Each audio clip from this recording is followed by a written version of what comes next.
This series of videos will provide an overview of behavioral treatments for obesity. We'll think about how to work with individuals to change their health behaviors in hopes of improving their weight outcomes. We have 3 topic learning objectives for this series of videos. By the end of these videos, you will be able to describe the theories of learning that underlie behavioral treatments, explain how the principles of cognitive behavioral therapy can be applied to the behavioral treatment of obesity, and identify behavioral treatment strategies that could be used to help a patient improve their health behaviors. This video will cover our first topic learning objective, which is to describe the theories of learning that underlie behavioral treatments for obesity. So let's start by thinking about our main goals for behavioral therapy of obesity. First, we want patients to become more aware. We want them to become more aware of their weight-related behaviors so they can set goals and have tangible targets for their efforts. We want to change less desirable habits that are contributing to their weight status and health outcomes. We also want to identify new habits and behaviors that we can create that will promote healthy weight status, metabolic profiles, and other health outcomes. So we can use behavioral therapy to accomplish these goals through several different mechanisms. We can educate patients to ensure that they understand the basics of good nutrition, healthy physical activity patterns, how to reduce sedentary behavior, how to get good sleep, and the importance and skills needed for other health behaviors. Behavior monitoring is a big part of behavioral therapy because it allows a patient to become more self-aware of their current behaviors as a jumping-off point for behavior change. It also helps promote goal adherence, and goal setting is an important part of behavioral therapy to ensure that patients have clear, measurable goals that guide their behaviors.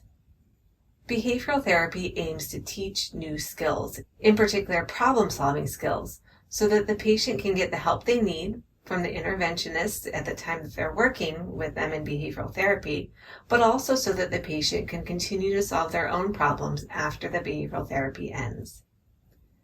Self-reflection is also a critical component of behavioral therapy because this allows the patient to reflect on why they didn't meet goals, why behavior change may be difficult, or other barriers that come up during the process. By taking the time to self-reflect, how to make corrections, or choose new goals that may be more attainable, the patient continues to practice skills that they can carry with them beyond the behavioral therapy. Behavioral therapy also provides social support in the form of an interventionist who is trained to support that individual through their behavior change effort and weight loss journey. But also, behavioral therapy often occurs in group-based settings, where an interventionist is meeting with 10 to 15 individuals at a time, so these individuals can support each other in their weight loss journeys. In addition, behavioral therapy supports patients in finding the social supports in their own lives through their family, their partners, or their friends, and aims to help patients understand how they can harness the resources in their social networks to help them adhere to their goals. Behavioral therapy also helps individuals understand how their environments are affecting their health behaviors. And part of behavioral therapy is doing an environmental audit and figuring out what aspects of an individual's environment they can change so that healthy choices are the default. The ways that we accomplish our goals in behavioral therapy are rooted in theories of learning and behavior change. These theories are classical conditioning, operant conditioning, and social cognitive theory. I'll discuss each one of these in more detail and provide you with some examples of what each looks like within an obesity treatment setting. Classical conditioning was first discovered by Ivan Pavlov in his research with learning in animals, most famously dogs and food. Classical conditioning occurs when a conditioned stimulus is paired with an unconditioned stimulus. So, for example, for a dog, food would be considered an unconditioned stimulus, because this is something that they innately react to by salivating and wanting to eat. An unconditioned stimulus would be something like a whistle, where initially the dog has no response to this and no association between this whistle and any benefits or harm. Through classical conditioning, the unconditioned stimulus, the food, is paired with the conditioned stimulus, the whistle, and over time, the dog begins to associate the unconditional stimulus with the stimulus. After conditioning, the conditioned stimulus, the whistle, will elicit the same response that the unconditioned stimulus did. After hearing the whistle, the dog will salivate and will want to eat, even if food is not present. So this experiment shows us how we learn from the pairing of stimuli, and we can see many examples of this in our everyday lives. For example, many of us associate times of day with time to eat. When you see that the clock strikes 12 p.m., you may start to feel hungry and think about what you're going to eat for lunch, even if you weren't thinking about lunch or feeling hungry shortly before noticing the clock. We also may associate certain contexts, like certain people's homes or restaurants, with certain food choices. Every time you go to a certain restaurant, you may start to crave a hamburger because that's what you always get at that restaurant. In addition, some individuals may associate social gatherings like parties with drinking because these two things are always paired and thus become paired in their minds. All of these examples could be ways that classical conditioning works against our weight maintenance efforts.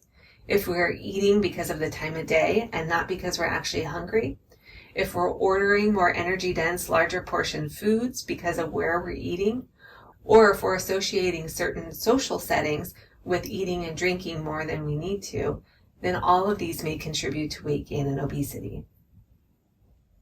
However, in behavioral therapy, we can harness classical conditioning to elicit behavior change. We could even harness these stimuli that we talked about in ways that promote healthier habits. So for example, we can start to associate times of day with exercise or other health-promoting behaviors. We could start to associate certain eating contexts with healthier choices. We can also learn to associate social gathering with activities that don't involve food or alcohol, such as playing games or engaging in meaningful conversations with people we care about. Let's now define operant conditioning. Operant refers to any active behavior that operates upon the environment to generate consequences. So operant conditioning relies on a fairly simple premise. Actions that are followed by reinforcement or a reward will continue and they will be strengthened. They will be more likely to occur again in the future because they were rewarded and reinforced. In contrast, actions that result in punishment or undesirable consequences will be weakened and will be less likely to occur again in the future. The original research on operant conditioning was done in rats, where the rats were put into cages where they could press a lever. In some instances, the lever press released a reward, food, and the researchers saw that the rats increased the frequency that they pressed that lever when it gave them the reward of food. In some instances, when the rat pressed the lever, they got a shock that hurt them.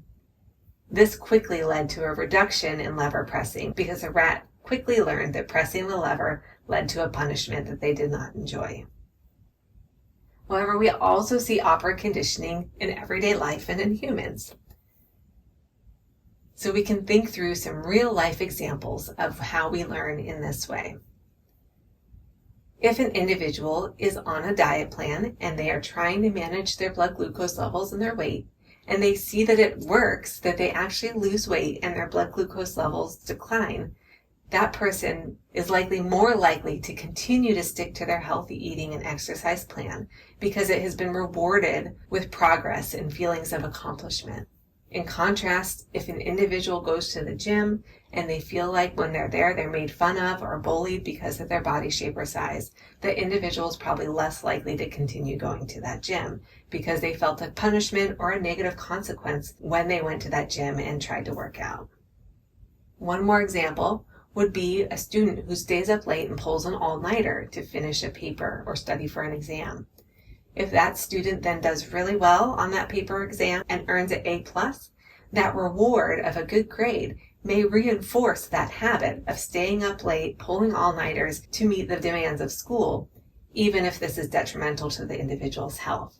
So these examples are mixed, some promoting more positive outcomes than others, and some having negative consequences of the change in behavior. But we can also harness operant conditioning for behavior change. We can do this for ourselves by setting up rewards or motivators that we work towards, or we can do it for the individuals with whom we work to ensure that we are encouraging, providing positive feedback, and helping to set up reward systems that keep them motivated to keep changing. So for example, if we set a running goal for ourselves that we eventually accomplish, we can treat ourselves to the reward of a new shoe that would hopefully continue to perpetuate the good feelings and the rewards that come with achieving their running goals. If a patient follows their diet and exercise goals and sticks with the plan, even if they don't lose weight, we can still use operant conditioning to reinforce those behaviors by giving them encouragement and praise and really emphasizing the job well done in their behavior change efforts. An individual may have a weight loss goal that when they reach, they treat themselves to a shopping spree to get new outfits that fit their new body shape and size. So all of these are examples of operant conditioning, and in particular in using rewards and reinforcements to further promote the behaviors that are desirable and health promoting. Let's now talk about social learning theory. This comes from the work of Albert Bandura, who really showed us how we don't only learn from our own actions and the consequences of those actions, but it's actually very efficient to be able to learn from watching others and seeing what happens when they engage in certain behaviors and what rewards or punishments they get. So we know that we are social learners. We're keen observers of what others are doing and what happens to them when they do it, and we often then adopt those behaviors ourselves when we see that a behavior leads to a positive outcome. We see this in childhood, we see this in adulthood. We learn through observation. We also know, though, that our mental states are really important to learning. So when we feel relaxed and comfortable, we learn best. But learning does not necessarily lead to behavior change. So learning is the first step, but other factors such as motivation or self-efficacy are important considerations as well. We see real-life examples of social learning every day. We see that we can learn informally through our social networks. We may see our friends start to make some changes to their behaviors that lead them to feel healthier, and through observation, we may similarly make those same changes. We can also have formal social learning through instructional models, and a fitness class is a great example of this. The fitness instructor leads the class mirrors what the fitness instructor is doing, the class gets a workout, but they also learn new moves and skills that allow them to continue exercising even after the class. We can also learn within fictional contexts through characters in books, films, TV shows, or online media. Even if we know this is a fictional character, we can still process what we're seeing in the media, and it can contribute to our learning of behaviors that we may want to adopt. So all of these can also be examples of how we harness social learning for behavior change. We can connect patients with supportive social networks so that the patients can learn from each other, share skills, and observe each other's successes and failures. We often offer formal learning through instructional models to help people learn new skills that will help promote health even after our intervention. A common approach is also to expose patients to motivating stories. We see this all the time with weight loss testimonials, where someone who lost a lot of weight touts the benefits of the plan they went on or the system they used in a way of motivating others to similarly adopt it and to learn the skills that they used. But we can also use this through creative storytelling, powerful anecdotes, and other stories that help our patients learn how to change their behaviors and the positive consequences that may come from that behavior change. So let's stop here and give you some key takeaways from this video by summarizing these learning theories that underline our behavioral treatments for obesity. First, classical conditioning is when we form associations between naturally occurring stimuli, like food, and a previously neutral stimuli, like the time of day. This occurs all the time in our everyday life, and if you think about your own daily life and your routines, you can probably think of many instances where an otherwise neutral stimuli is paired with something that's rewarding or pleasurable to you. But we can harness this learning theory for behavior change by pairing desired behaviors, such as exercise, with naturally occurring stimuli or behaviors, such as the time of day. Operant conditioning is when we use reinforcement to increase desirable behaviors and punishment to decrease less desirable behaviors. We can harness this type of learning by reinforcing and encouraging the behaviors that we want our patients to adopt. We know that if we can praise, help our patients to instill rewards for themselves, and offer incentives, that this will increase the likelihood that the desired behavior will occur. Social learning occurs through observation. We observe those around us and learn from what we see them doing and the consequences of their actions. We can also harness this for behavior change by helping our patients to engage in social support networks that are supportive for their behavior change and weight loss efforts. We can also use role models to promote social learning and engage in formal instruction where models demonstrate desired behaviors. That's all for this video. Thank you for learning with me.